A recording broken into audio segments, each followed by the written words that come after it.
Okay. Good morning, folks. Good morning. Uh, Morning, Tom. Yeah. Morning, Sophia. I guess it's afternoon there. Yeah, but not too late. I'm at my grandparents' house this morning. Oh, okay. Where's that? In New Jersey too? Yeah, it's basically like a mile or so down the road, but not too far. Are you near the beach? Yeah, so my area's like 10 minutes ish from the beach. You can probably walk. It's a Yeah. little bit of a walk, but really not that far. Yeah. Nice. Nice. Ah, I see Scott's on the road. He's he's uh he's a traveling man. There's Rick. Good. Hi, everybody. Hi, Rick. Hi, Colleen. And there's Dave. Okay. I've got a few more coming in here. Yeah. I think we got our quorum. Good. Yeah. I think we got everybody. So, are you guys still having the software meetings too? No, No. Okay. You solved the world's problem and move on. Good. That was just a one-time Oh, thing because I oh. can't fit more meetings into my life. Yeah, I'm right there with you. Yeah, someday that we wrote down some thoughts that maybe we'll pursue in the far future when we all have time. Yeah. Time to do things, let alone just meet. Yeah. And I swear, like I said in my email, I think all hell's broken loose since the COVID restrictions are going up. It's like all of a sudden everybody's trying to make up for all the lost time socially. Wow. It's just amazing. So Dave, it's your meeting. You wanted to talk about the get together at Rowland, I think, and obviously other things. Rowland. Well, it's called Rowville, but it's not my Rowville, okay. fault. Yeah, it was Perry Hacking actually gave it that name, and it stuck, and I never got rid of it. So um, it does look like a little hippie community or something out there. I don't know. So who's going? Obviously, Dan and Russ are going to be there, and Rick's going to be there. Anybody else? Rick, you're muted. I still think I'm definitely going to be in town. And so I think that I'll be able to make it, and we'll see. Okay, great. I think Jonah's going to go. So, Okay. and Scott, are you going to go? I'm still kind of, I've got some issues that are just keeping me from committing, and I don't think it's very likely at this point. Okay. So So we'll have a few people there. It'll be fun. So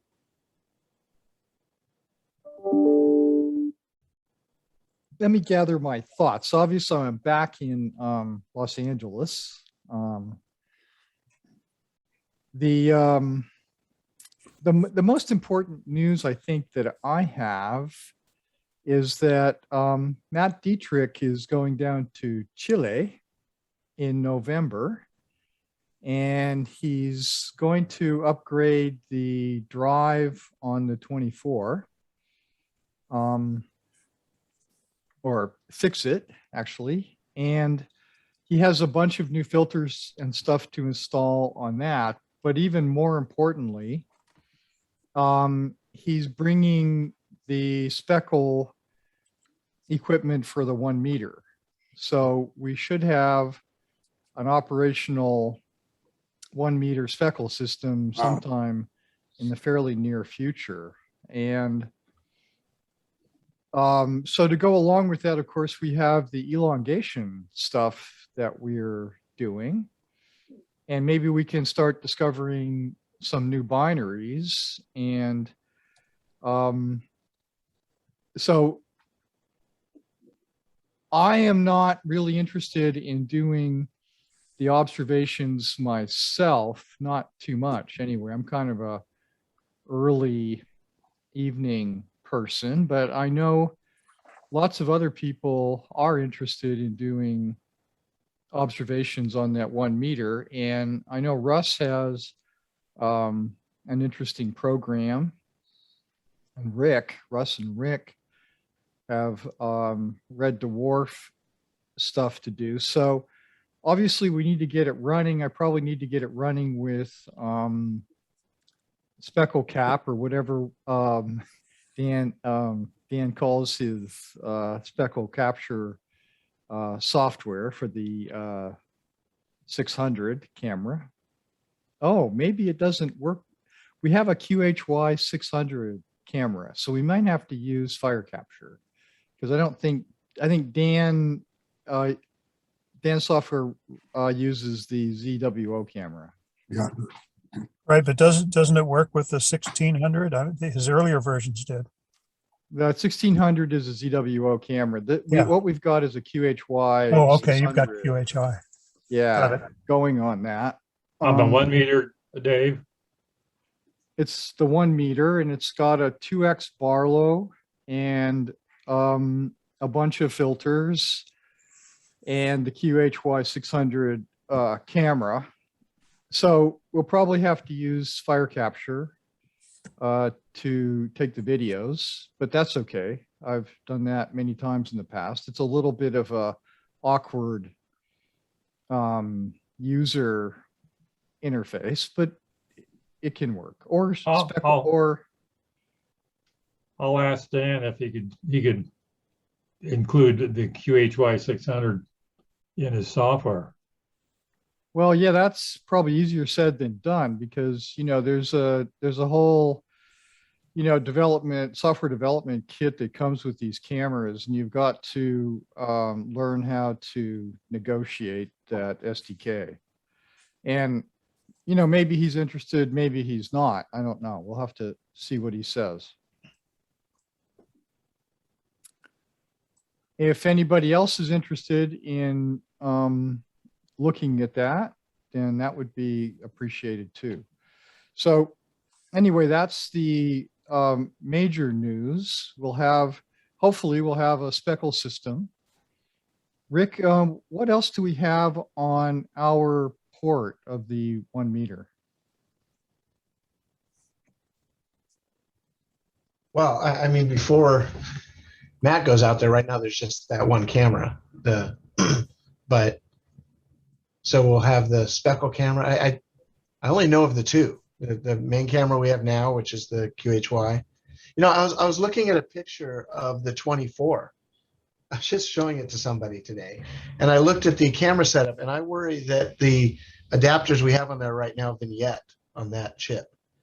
They do, Axis. in fact. Yeah, I mean, it's like totally the wrong adapters. So I was just bugging Matt about that today, saying, these adapters we have on there are not correct. So. Right, they're 2-inch adapters, right? I can't.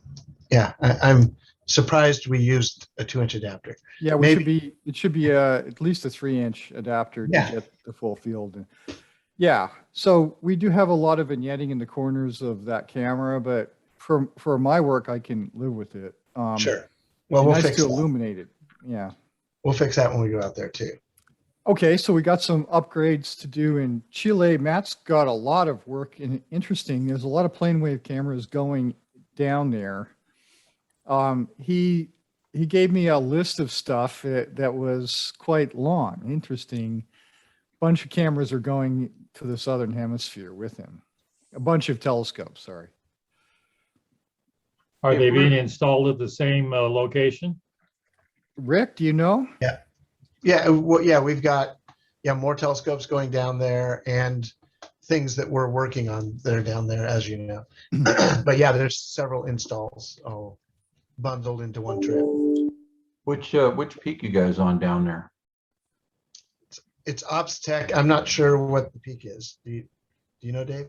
It's not a peak. It's not a peak at all. It's really a plateau. It's kind of on a ridge. It's at about 1600 meters elevation. OBSTEC has a big plot. They've got a bunch of observatories on it, and it's a favorable location for various reasons. It's kind of easy to access and so forth. So that's about all I know about it. You can look it up on Google Maps and you can take a pretty good look at it. Yeah, because I'm familiar with Pentone and Sierra those areas down there. Yeah, I think it's not far from CTIO, as I recall. Okay. Great wine Right. in the valley. What's the time difference between West Coast and there? Is it 2 hours? It's 3 hours unless 3 hours. we have daylight savings, in which it's 2 hours. So, Okay. Okay, I mean, astronomically, it's 3 hours. 3 hours. Yeah. Whatever. So late afternoon, we can almost start observing in the winter, well, in their winter time. Yeah. Sophia says it's actually East Coast time, and that's true. I think, Sophia, you're on East Coast time, right? Yep, I'm in New Jersey for now, and then Right. down in Florida, so always on the East Coast these days. Right. Okay, so so upcoming things that we have to, that Russ and I need to, and Scott needs to deal with, is we have a presentation to the Portland workshop on the 20th of which is a Wednesday evening. I can't remember what time it is. Russ, is it 7 o'clock? Something like that. I'll look it up. Right. So everybody's attendance and questions and so forth would be appreciated. I'm going to talk about a little bit about precision astrometry and give an update on the facility that we have in Chile and so forth, and the plans. Scott has sent some information about precision astrometry, his data reduction work, and we'll include that. I'll be talking to Scott about that later. Russ will hopefully give us a science overview on why we're doing this stuff, and even cover speckle. So Yeah, that's and good. And it is 7 o'clock. it's 7 o'clock East Coast time on the 20th of October. No, West Coast. West Coast, sorry. I'm still in between East Coast and West. I'm kind of moving west daily. 3 hours of time change is enough to disturb the biological system a bit. Okay, so those are the things that I've, the news. Anybody have topics that they'd like to cover? I've got a couple. One is just update on FIRO. We picked up the aluminum metal for the roof, and so they hopefully later this week I'm going to actually start assembly of the roof. The Sophia and Ivan and I and Rick coming along on the Red Dwarf 3 paper, and also the Red Dwarf 4 paper, and we'll be pushing for target selection, and want to do a paper on kind of on red dwarfs and target selection for red dwarfs for our upcoming, Red Dwarf 5, etc. papers. Right. Continuing on with the thing that Rick got started. Yeah, I mean, we could talk about targets in the Southern Hemisphere if you want to get serious about doing speckle on red dwarfs in the Southern Hemisphere. That would be Oh, fun. absolutely. And the 1 meter, both the 24 and the 1 meter telescope, larger apertures will be helpful on the late M dwarfs.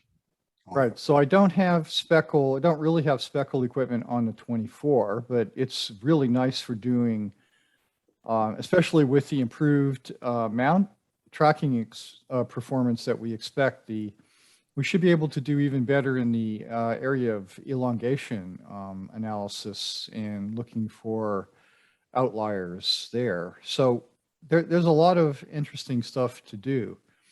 I hope that we can, find targets using the 24 and doing elongation analysis, and then move right to the 1 meter when we have time on that telescope.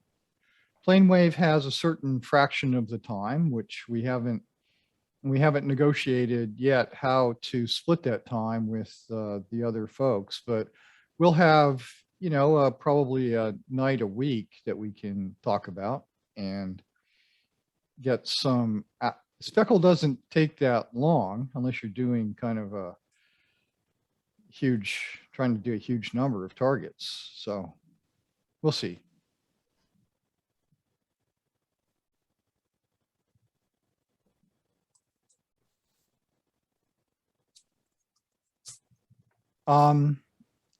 Calais has arranged with Tom Megahini to do a Matt Wilson run, one of my favorite activities of all time. And it looks like we got both telescopes if we wanted. Huh? It looked like he was willing to, the 60 and the 100 are both available for something. So we should have a lot of fun putting a speckle camera onto there and trying to do some, I don't know, the problem with Matt Wilson was always trying to find the targets, because the pointing accuracy is perhaps not the greatest in terms of modern standards. So, but nonetheless, we could have both telescopes if we wanted. Yeah, actually, I will do an on-mic update about that. I got him to pencil us in, but just as a general note, I have no knowledge of equipment or instrumentation, so I'm really counting on people here maybe to come and actually help do the science. Because I can bring the students, and Pat has some as well, and Russ will have some from his workshop in winter, but and I can get the students there and organize food and stuff, but actually putting cameras on telescopes, please, people here, come help with that. I'll be happy to bring my stuff up there and help with the engineering checkout if that's really necessary. I guess it is. Yeah. To be safe. I told him engineering run sometime in May, and he was like, yeah, for sure. So what do we have to work with in terms of cameras and filters and so forth? I've got a ZWO, their big one, like the QS. The 6200. Yeah, 6200. And I've been using it on the 22-inch, and it's working fine. I actually dropped it one night,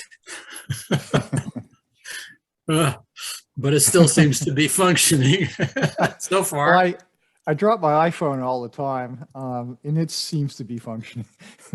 So. Yeah, but that camera is a little more sensitive, I think, than an iPhone. Right. Yeah, we've Anyway. got the Firo camera set up. I could bring that, and maybe Scott could bring his setup. Well, if you have two cameras, I'm not sure you really need a third one, but it's we could work that out. I think the pixel size is the same between the 1600 and the 6200. Yeah. So as far as the optics go, we can use the same magnification, which my impression is that the 60 inch already is at f16, which is just about right. Perfect. And the 100 inch is about f11 or 12 or something, and it might benefit from a little magnification, but I'm not sure we're going to find a 1.3 Barlow. not worth the effort, So we just put the camera with the filter Doesn't even need to be a filter wheel. We could just use a red filter if, but you know, whatever we decide. And with the 6200 on the 60-inch is it 15? 16, I think. We might be able to plate solve that. That would be remarkable, huh? I'm thinking it's only like a 5-minute field, though. It's pretty small. Is it a 5-minute field? Yeah, I think it's pretty tiny. But Okay, I well, think if you pick a dense cluster, Yeah, maybe a cluster would work. That's what I do with ours at our 17, because it's 6 by 8. And you pick a small open cluster, you can get it plate solved.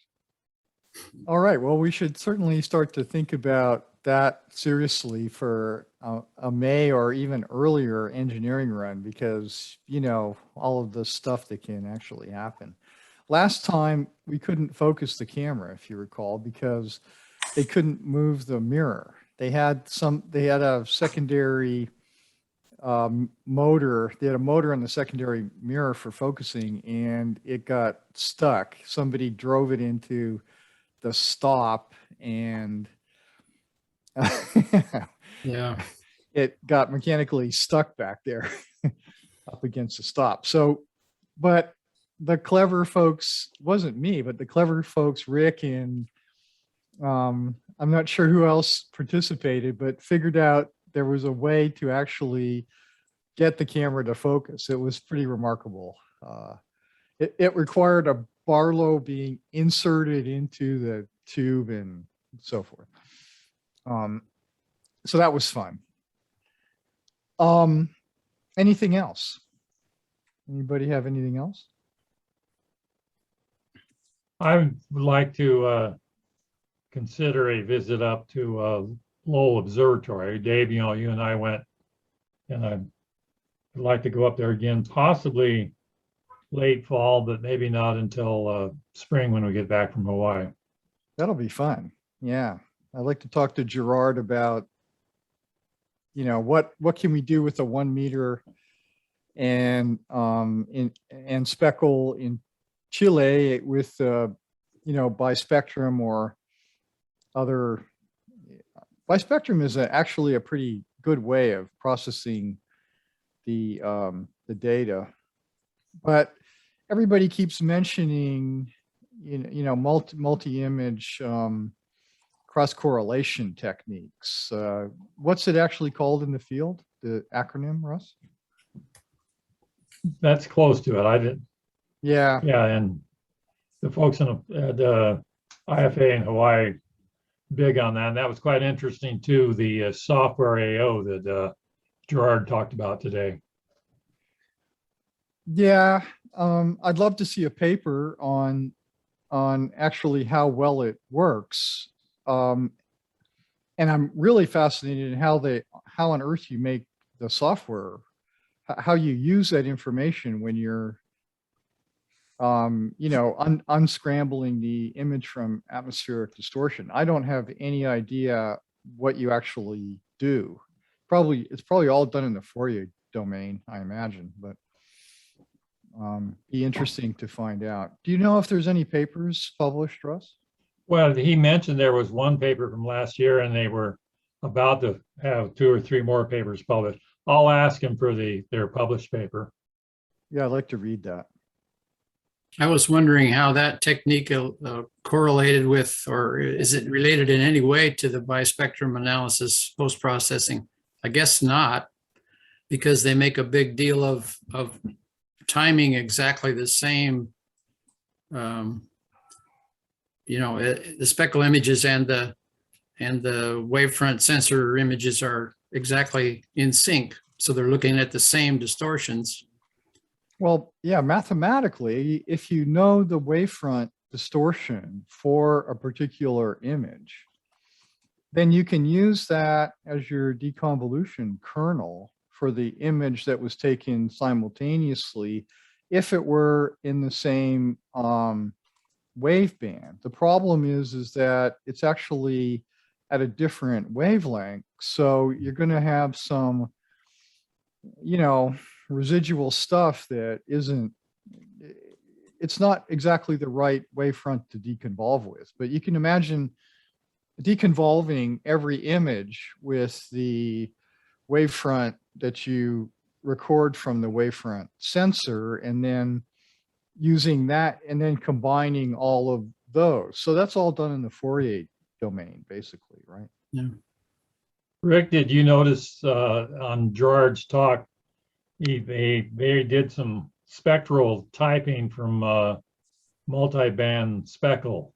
Yeah, that I asked the question that was kind of confusing at the end about can they derive spectral types? What my point was, they're using, I guess, 4 wavebands simultaneously, and I think one of them is in, well, short, like V or R, and then there's 2 in the near infrared, and then there's a couple like J and K or something out there in the far. They're using all that light in different chunks, but I was wondering if they need all the correlation of all their wavelength information to determine spectral type, or they can just use the 2 selected near infrared wavelengths that they tuned up, I think, for red dwarfs. He had one slide there that showed the spectrum of red dwarfs across the range of spectral types and how those 2 wavelengths change. So I guess they're getting overall amplitude in those 2 wavelengths and deriving spectral type from that. Yeah, I thought it was similar what you've been working on, and we could send them the paper that we've done with Dave, and you know, get any comments from him. I thought his volume limited survey, what do you call it? Pokenome. Yeah, Pokemon. Pokemon, yeah. Anyway, Gobble so, all the stars in that limited volume. yeah, so like 1200 out to M, I guess late M out to 15 parsecs, but we should be able to use that duplicity curve, if you will, versus amplitude, you know, brightness of the stars and so forth, to help us on our target planning, and particularly to help us with the targets for a photocenter. Yeah. Yeah. So interestingly, for those who didn't attend the talk by Gerard this morning, and I think Sophia has asked, is there a recording of that talk? And I think there is, right? If you go to, so Russ, maybe you can send out the link to everybody. Yeah, I'll send it out. They hadn't, it takes them a while to get their recording online, but I'll send it out. That talk was sponsored by Andor, right? Yes. Yeah. That's the camera that they're using on the new fancy gizmo. Yeah, so an EMCCD is an electron multiplied CCD. So there's an electron multiplier optical gadget in front of the CCD, which takes a single photon and creates many photons from that single photon. And that allows you to reduce the effect of the read noise to almost 0, because you get, you know, for every photon that comes into the electron multiplier region, you know, you get 50 or 100 or whatever photons out. So, but it has a disadvantage too, and that is, well, anyway, that's another whole story, but there are disadvantages to EMCCD. In my opinion, CMOS cameras are actually now better. So Andor I see is, you know, running in the direction of making CMOS, large scientific CMOS cameras too. So I think EMCCDs will be out of the picture pretty soon. When you got a camera with a one electron read noise, you know, you don't have to have very many photons to overcome that read noise. And the process of multiplying photons is noisy in its own way. Okay. So anybody else?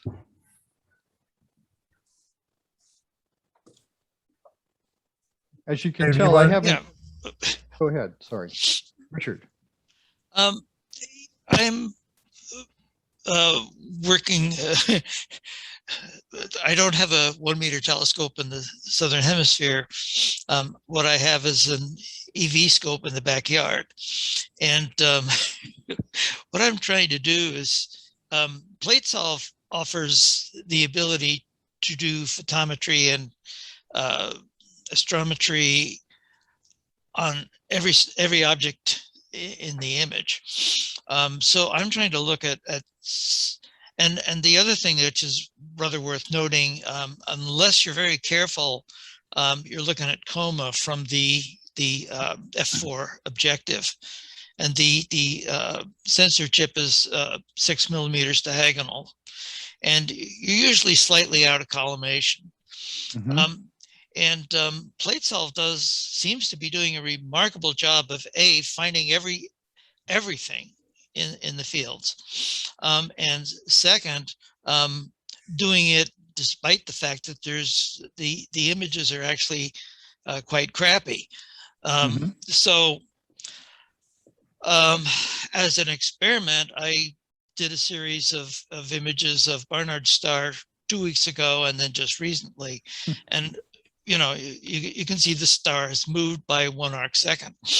But okay, now one of the problems is the EV scope shoots a succession of 4-second images. So there's going to be some scintillation and stuff like that.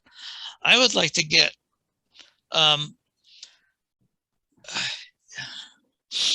if I do astrometry on every image in, say, a sequence of 130 images, that will give me like a huge amount of data. Both. Okay, first of all, question. I'm trying to phrase it. How do I keep from getting totally overwhelmed by the output? Or do I simply get overwhelmed with it and start writing Python software to find the data I'm looking for?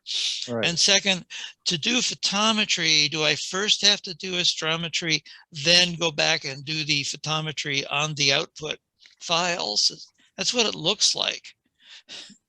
Well, the way I deal with it is I write some more code to handle the data reduction issue as I figure out what to do. And we could do that too. If we have, if you have a program that you're interested in doing for photometry or astrometry or both, we can talk about what code is, useful or necessary to do that. The code that I wrote so far does the astrometry and photometry off the images automatically. And then it kind of does a statistical analysis on those sequence of images that I've acquired. It depends, Richard, on what you want to do. It may already be there. We just have to talk about getting the information out. Speaking of that, Yeah. So I was fiddling with the CSV files that Scott posted, and I was having it's in a different format from the previous observation. So I was trying to, so Russ had some ideas that he shared last week about taking a star that was shown to be elongated and using comparison stars that surrounded it in the field. So I was trying to match up which stars were close to each other. And I needed the pixel X and pixel Y coordinates of the stars, but I couldn't see them. I mean, I guess I could do it from RA and DEC, but I was trying to figure out where certain stars were in the field on Scott's, and it would be great if perhaps we could hammer out a standard data format for output that would be, contain all this stuff. Because like Richard says, I think it's kind of an overwhelming data problem. But Right. it would be good to at least have like just one format for a CSV that contains everything, just sort of not reduced, and then we could think about how to process that in order to reduce it if we had such a standard. Well, so there are two files that we're really talking about here. Two CSV file types. One is the raw photometry astrometry file that each image is plate solved, and every plate solved blob is recorded in the CSV file with the XY coordinates and, you know, a bunch of stuff about that blob. And then there's another a part of plate solve, which really isn't plate solving at all. It's taking those CSV files, the photometry CSV files, and turning them into what I call is an observation, which is a bad word, but I still can't think of a better one. And what that does is it looks for every star that matches in every image or in a certain number of those images, and it generates statistics. So, and those statistics are the average, RA, and DEC, because you can't use X and Y coordinates anymore. When you do, you could generate the average X and Y position, but it means nothing, right? Because the image has shifted in Yeah. Yeah, but it's approximately the same. Like the reason I wanted it was I wanted to know how close to the edge of the field the star was. Remember, we were going to do those, I was going to do those color maps to say like which ones are close to the edge of the field. And I was like, well, so I could like take the whole span of RA and DEC and like find the minimum and then find how far away it was. And that was just like, oh, it would be great if I just had that average X and Y in there. I mean, I could certainly generate the average X and Y and the scatter and so forth, but I don't know if in the end it's so useful, because the field could have moved a considerable, you know, number of pixels. I don't know, you know. But if you come up with a list of everything that you'd like to see, the problem is not the information from the plate solve is all there. It's that nobody wants to read it into a program and start hacking away at the information. And that's a lot of work. I do that in the second step, where I take the photometry data, the plate solve data, and I, you know, make it into an observation by finding the stars that correlate with each other, the star numbers or whatever, and then generating statistics. So the information is there if you want it, but to try to do that in a spreadsheet environment is basically impossible. You know, you got star number X and you got star number Y in one photometry, in one plate solve CSV file. And over here, you've got star X, but it's on a different row, and star Y. So then you've got to, you know, match them all up with each other to generate the statistics. That's fairly easy to do in Visual Studio, which is where I do it, you know, usually using Visual Basic or C# or whatever. That's fairly easy to do, but in a spreadsheet, it's like impossible to do. Dave, It's just not set up. What if you took one of the images and call it reference, call it your 0, and then you generate for each image an offset X and Y that could be, you know, analyzed and might meet, you know, Kelly's requirements to be able to figure out a common XY offset, but that's per image. Well, if Calais tells me what she'd like to see in a spreadsheet, then I'd be happy to write that as an output, because that's pretty simple. Once I've generated the code, I can.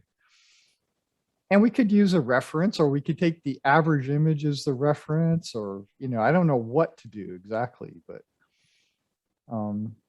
Fair enough. I can work on that. And maybe Scott, in the meantime, if you have the image files, because you posted 4 observation files, which is awesome. But if you had like the, you know, the raw image files, and then I could just look in there and see. Yeah, I can certainly provide those through it's too much for an email. It'd have to go into some sort of a link. But unfortunately, until about midweek next week, I'm a little bit handicapped. I'll see if I can do that. No rush. I'm not going to get to it till middle of next week. and then I'm not going to get to it till like an hour before this meeting next week. to address Richard's question, Richard, what would you like to see in the output files? Well, I mean, I'm not asking you to write special code to do specific tasks. What I was trying to deduce was what you actually do now.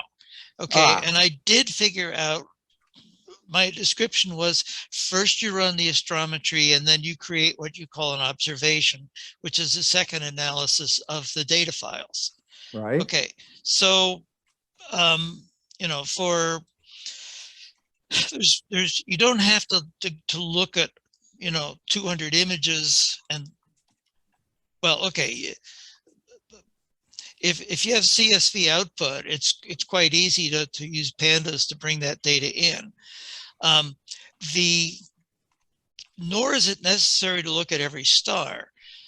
What you would do would probably have, what I was thinking was, you start with a single reference image, mark the things that you want to look at specifically, then run through the whole file and just pick out those. And those would be easy to find. You just look for the same coordinate star in each one. And then, because the first thing I wanted to do was to see how much are the stars wobbling around from frame to frame, because they're short exposures. And second, how much is the astrometry moving around? Because we get like 1 arcsecond RMS accuracy. That's one of your numbers in the top file. Okay, and I'm looking at and this is on Bayer array images. I mean, so everything's stacked against us, right? I mean, you know, a red star moving around on a Bayer array is not going to produce a stable result. But part of this is curiosity. I mean, right now it's the only scope I've got, and it is, you know, there's a lot of people out there with these things. So beyond what Unistellar is doing with them, I'm trying to figure out what kind of science can you do with a small scope that you can use indoor, where you potentially have, you know, 100 users looking at the same object. Right. So, you know, it's an unexplored area, and your software is kind of like, whoa, photometry and astrometry all at once. And there's small images. I mean, it takes 2 seconds to plate solve it completely blind. It's like, whoa, this is the capability I'd never seen before. Well, let me show you what output you have available from PlateSolve 3.78. That's what I got, yeah. Right, let me share my screen. Okay. Pat, you've got to I'll let you allow me to share. Yep. Just to go over this one more time for Richard. Okay. Right, screen. Okay, so you should see a list of CSV files. So this is when you plate solve okay, and this is what comes out of each plate solution. Well, each one of these CSV files is a plate solution of one particular image. So let's Right, just I go, understand that. right, Okay, let's just go and in there. And you get this stuff, right? exactly. And that's what I've been looking at. Okay. And then you can also boil that down into what I call is an observation. So it's going to take all 30 of these CSV files, read them in, and spit out this thing. So this is the other thing that you get, right? So now, this is the accumulated statistics for every star that it found in every one of those 30 images. And here they are. There's lots of them. Oh, okay, you've already done the matching. Yeah. So I've done the matching. I didn't So- understand that. Okay. So in fact, here is the match. For this particular star that I've identified in every one of the 30 images, it has a plate solved RA and a plate solved DEC. And there's the plate solve RA and DEC in whatever you call that, sexadecimal. Here's its SNR. The max number of ADUs. Now it gets kind of interesting. The standard deviation in RA in milli-arc seconds and the standard deviation in declination in milli-arc seconds. That turns into a SEMP, which is the standard error in the mean position in milli-arc seconds. And you can see that it's incredibly good. So here I've divided by the square root of 30 because I've assumed that it's completely noise-like, and that may not be true. And that's yet to be determined. But if it were noise-like, then you'd get a standard error of less than 3 milli-arc seconds for this particular star that we're discussing here. And I give you the Gaia RA and the Gaia DEC that matches that star, and the Gaia magnitude and the distance to that Gaia star in milli-arc seconds. And now I do a elongation analysis by fitting the elongation of the image to a third or high, to a polynomial, bi-directional polynomial fit. And I calculate the residual. And there's the residual elongation, and there's the residual elongation angle. And you can see that, well, I'll talk about that in a second, a little bit more. And this column is probably not so useful. Let me skip it for right now. And then we've got from Gaia early data release 3, we've got the parallax in milli-arc seconds. So that tells you roughly how far away the star is. And you got the B magnitude and the R magnitude from Gaia too, if you want to know what more or less type of star it is. Okay. So Dave, do you get the Gaia proper motion as well, or is that not? I tried to, on some of the stars, the outliers in one of my images, I tried to find the proper motion in Gaia and I didn't succeed. yeah, I can give you the proper, I can output the proper motion also. Yeah. Which would probably be a good thing to do. Okay, so anyway, Richard, there's a lot of stuff here if you want to actually use this. Okay. See, when I was looking at it, I was trying to figure out, okay, you do the astrometry, then there's something that produces photometry, which best I could tell, which menu item are we looking at here? Right, Okay. so I think it was which under menu tools, item? right? Under astrometry. Tools. Under Oh, okay. astrometry, this will plate solve the folder Right. of images for you, and this will turn those CSV files into this thing I call an observation. Okay, I have been looking under the tools menu. Yeah, sorry. Yeah. See, and it says plate solve, okay, multiple images, and then time series photometry, which then, as best I could determine, went back through the CSV files and did the photometry. But it Yeah, looked like it produced a huge amount of data. Yeah. So Okay, but this there's is a lot of okay. stuff here that I haven't talked about here in this group, but the thing to do is to open this one, and that's what it looks like. Okay.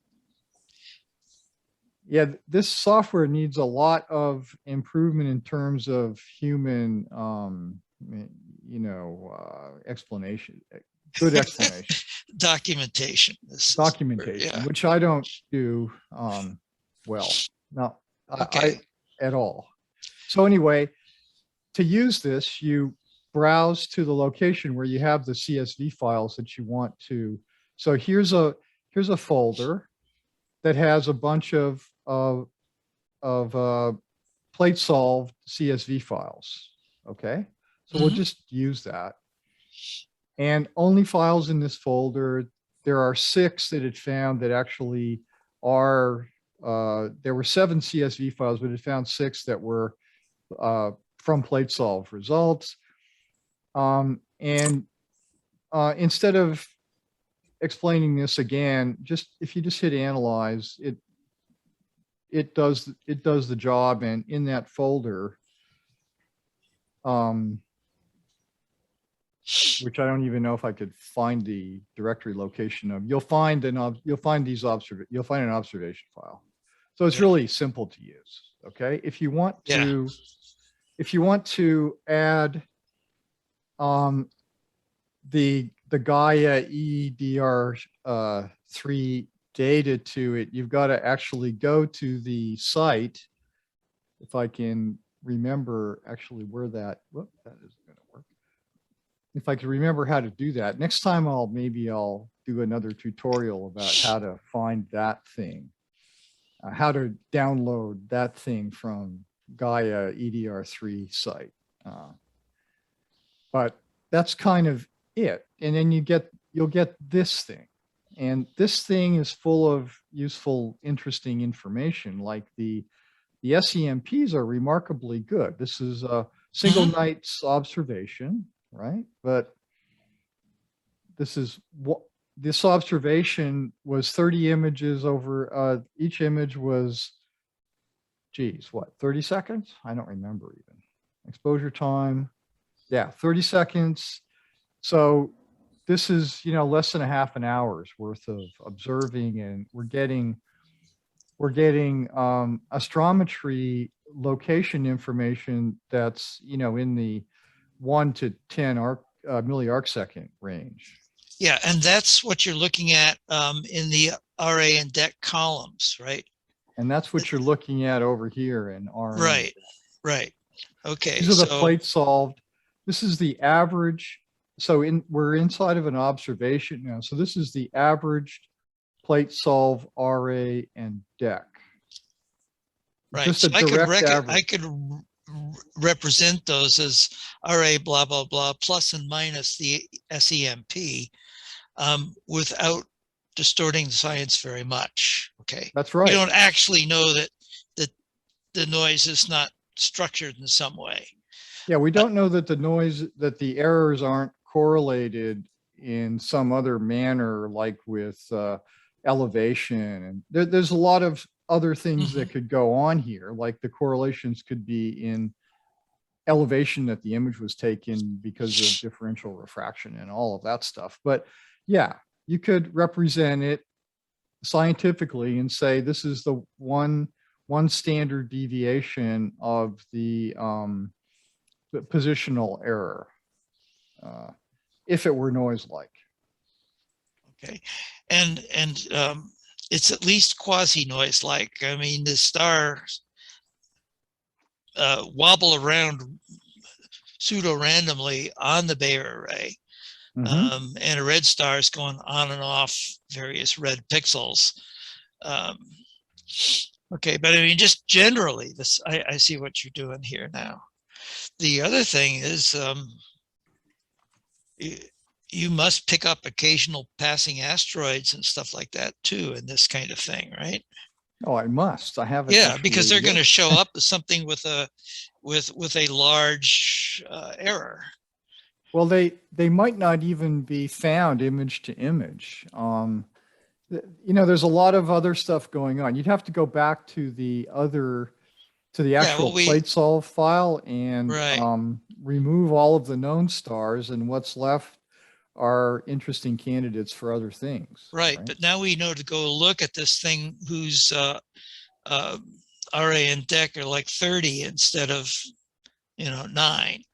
And that could be a moving object of some sort that's not It moving could very be. fast. This could be something interesting. I don't know why, this happened to be have such a large SEMP, but this is a Gaia star. Mhm. So all the stars, I think, in this list are all Gaia stars, because I think I throw out everything that's not a Gaia star. Let me see. Oh, okay.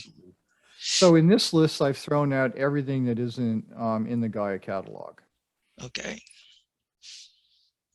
And So that would fairly effectively eliminate asteroids. that would eliminate Right. asteroids. Okay. So you're kind of on your own to go back into the original photometry data, which is here. Now here, I haven't thrown out Right. Anything, right? The blobs are all, and -1 means it didn't appear in the catalog at all. I couldn't find a corresponding Gaia star. So Okay. there's a few candidates here at the bottom of the list that could be interesting in some way or another. Okay. See, because my initial assessment had been like, okay, now I have 130 of these photometry files, and oops, that's a lot of data to play with. I hadn't realized you'd gone back and done what you call the observation. Yeah, to make an Because I was observation looking out at of what would be involved in that. I was thinking, how can we short circuit that analysis? And that would be to focus on a small number of objects. And from an initial file, you then go and find the corresponding things in the photometry. So you're only looking at like 20 or 30 objects instead of 300 or whatever it is. Okay, I have a better sense of what you're actually doing there, and you got capabilities in that and you build out a curiosity, and so part of it is, what can you do with these things? Yeah, Dave, you're that's a doing the great question. photometry at the same time as the astrometry in the original plate solves, right? Now the photometry. Yeah. Okay, so here's the original plate solve file. And the photometry I really give you is the total count, the in ADUs, the total signal count. And that's background subtracted or not? And that's been background subtracted. Here's the average background. And here's the average standard deviation, the standard deviation of the background, which is also an average in its own sense. But okay, so you notice that the background average is bigger for the brighter stars because there's light being scattered from the optics into the background from the star. Yeah. And so forth. Do you And use I the same aperture for all the stars, or is it varied with the brightness? You asked that question before, and I went and looked Yes, I it did. up. It's actually the same aperture that I use for every star in the image, and here it is. Ah, okay. Here's the radius of the measurement aperture in pixels. Is a radius, so double that to get the diameter in pixels. And here's the radius that I use for the background annulus. Here's the Okay. radii that I use for the background. Yeah, I mean, you're doing something perfectly reasonable. Every bit of data you collect, you're dumping. Yeah, that's right. It's just a big dump of data. Mhm. So we matched almost 300 stars in this image. And the image itself had a certain RA and DEC at its center. Oh, I didn't even know you could do that. Okay, I knew you could do that. The number of extracted blobs on the plate, this isn't a star, this is a blob, is 433 blobs, okay? The average RMS PSF radius, so this is a RMS style radius or blob diameter, if you like. It's not it doesn't assume any particular distribution except Gaussian, I guess. When you say RMS, it's a very precise definition of what you mean by the weighted average. Okay. Okay, image scale, the obvious stuff here. Average background was blah, blah, blah. Okay. You got it all here. All of the raw stuff is here. Maybe you even have the X and Y centroid positions if you want to go back and do other stuff by knowing where it was on the image, so forth. Okay. Yeah. So I think I can stop sharing at that point.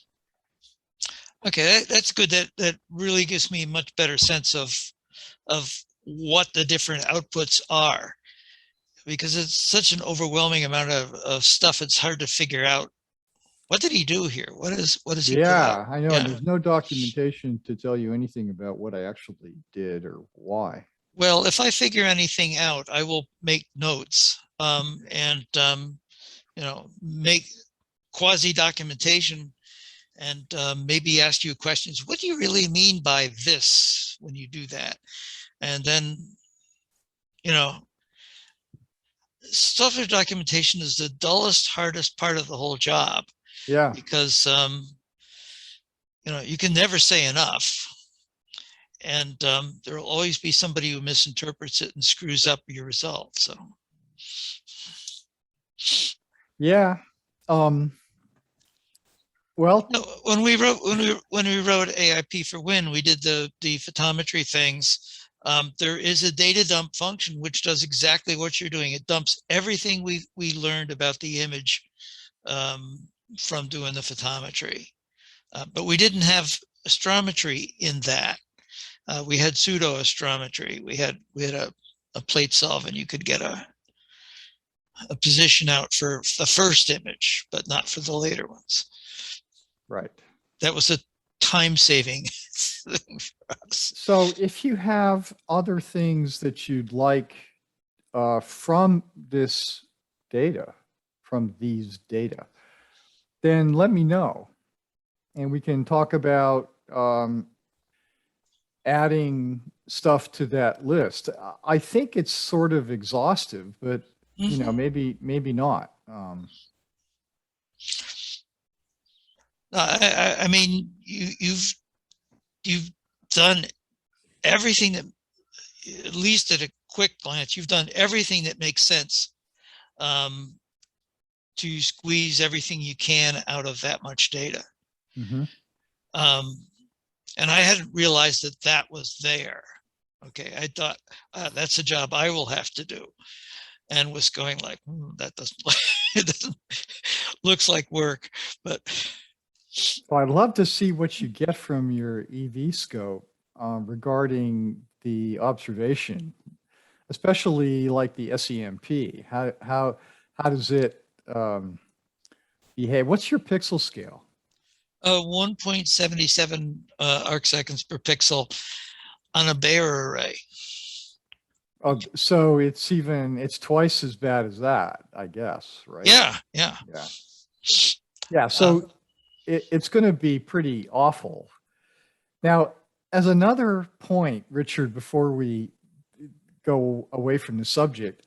We have a 24 in Chile that I'm not sure how much we're using. So if you want to do some work with that telescope and camera, let me know and we'll get on the machine and, we'll use it to do something. Okay.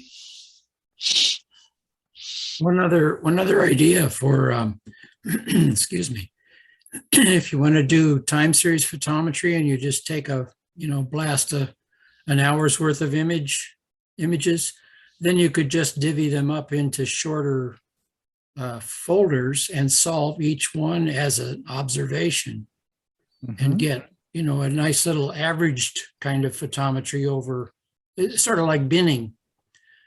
Just bin your images into small groups and get maybe 1 minute interval photometry. I guess you could do that. I don't think anyone has, but that's more like the way you do normal photometry anyway. Yeah. And when you say magnitude, you're talking about Gaia G magnitudes. Is that correct? Yeah, I'm talking about Gaia G magnitude. Okay. G mag is the Gaia G magnitude. Yeah. It's funny because AVSO does not, in any of their definitions anywhere, use Gaia magnitudes, and it's like, wait a minute, probably the best catalog out there in some respects. Oh, definitely the best catalog out there, kind of for average, good average values for everything. Maybe other catalogs have more specifically good photometry, Landolt comes to mind and so forth. But well, when you get a magnitude, you're doing a fit to every star in the image, right? Right. Okay, so if you got variable stars and other crap out there, or stars that have been poorly done, those errors are being averaged out. So you're going to have a stability in your magnitude that is probably hard to match other ways. Well, as long as you flat fielded the image, right? Yeah. Correctly. Well, in time series stuff, you're usually within, 10 arc seconds of the same spot. So you're watching stars go on and off the edges, but then you're perfectly okay as long as you don't have an Altaz telescope, right? So EV-scope is Altaz, but okay. So anyway, my point is you've got to be a bit careful with absolute magnitudes over time, because if that star is drifting around this, whatever, if you've got an Altaz scope and you've got field rotation that's uncompensated, now you're in a different part of the camera. Vignetting profiles can change if you've got a pick-off mirror, especially, and blah, blah, blah. So, I just wanted you to be careful. Well, I did about 4 years ago with the CDK 700 in Great Basin Observatory. I did all night, all sky photometry of the Landolt stars in 2 different bands. There's an equatorial band, there's a band at 50 degrees declination. And I was getting, for all night, all sky photometry, I figured out how to be careful about it. I was getting between 5 and 10 millimag kind of standard deviations for all night. The real problem was, in some cases, it didn't agree with Landolt by about 20 milliarc seconds, but that could, by about 20 millimags, but that could be because of differences in filters, and there's just so much to photometry that you've got to be very careful. Nonetheless, the statistics were incredibly good. So I think that plate solving like this works if you're careful. I had to be careful about flat fielding, of course, and stuff, but with careful flat fields, the rest of it was pretty simple to get 5 to 10 millimag.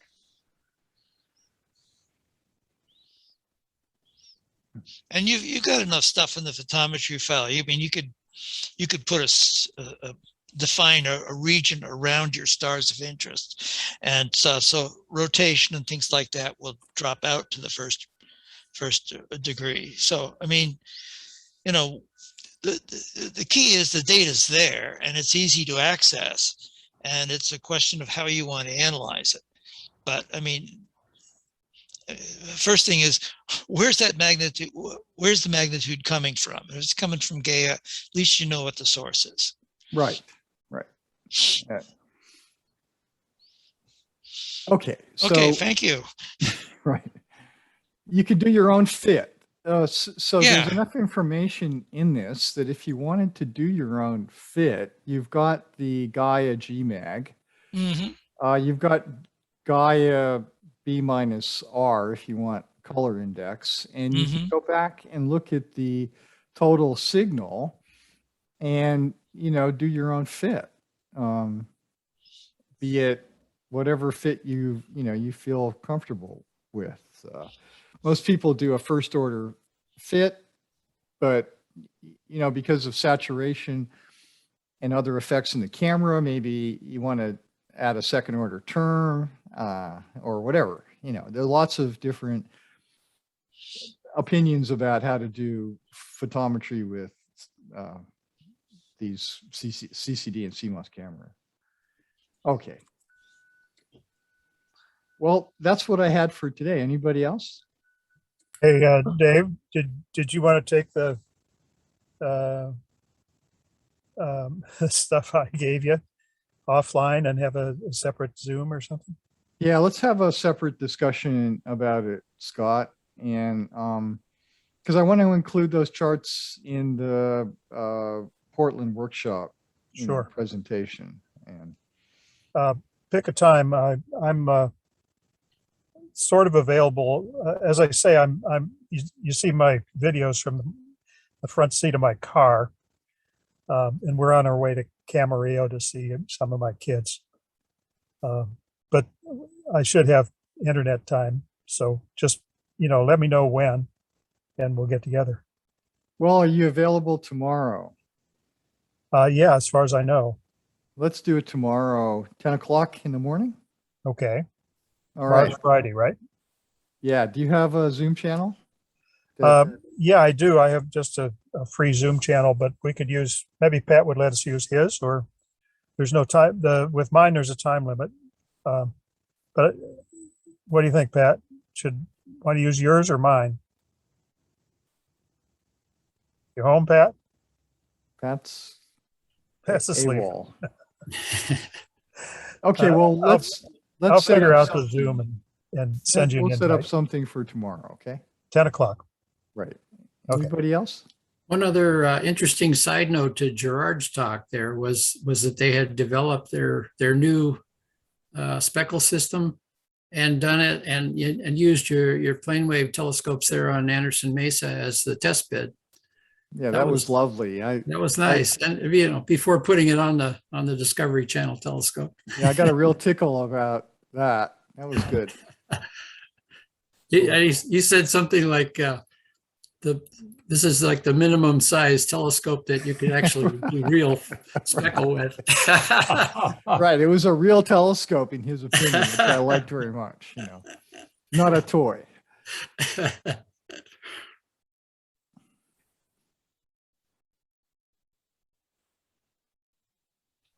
All right. Well, we'll do it again next Thursday morning, and then I'll be out in the desert Friday, enjoying hopefully sunshine, and I hope I'm to gonna see be you out there traveling Friday Thursday. sometime. and Rick will see you Friday sometime. See And y'all later. I'll have salmon for the barbecue for, let me see, I've got Dan, Russ, me. Rick, you gonna be out there Friday? Yeah, I'll be there. The other Rick. Oh, the other one. I would be there Saturday. Okay, so I won't plan on salmon for you. Okay. What all should we bring? I mean, self-contained to go into the boonies and live for 2 days or 3 days. Warm clothes. Yeah, warm clothes. and light clothes for the days, because the days can be quite sunny and beautiful. So, and warm clothes for the night. And then you're basically, aside from Friday dinner, which I'll take care of, you're basically on your own. Whatever you want. I've got a barbecue, I've got a kitchen stove, got a place for you to sleep. We got water. But aside from that, you're kind of on your own. Bring whatever you want to eat and drink. Dan always brings too much. So if you're short, Dan has extra. Right. Okay. Okay. All right. See y'all later. Bye, guys. All right. See you Bye-bye. later. Bye, See you Rick and next- Rick. Yeah. Next Thursday morning at 10 o'clock. Bye-bye.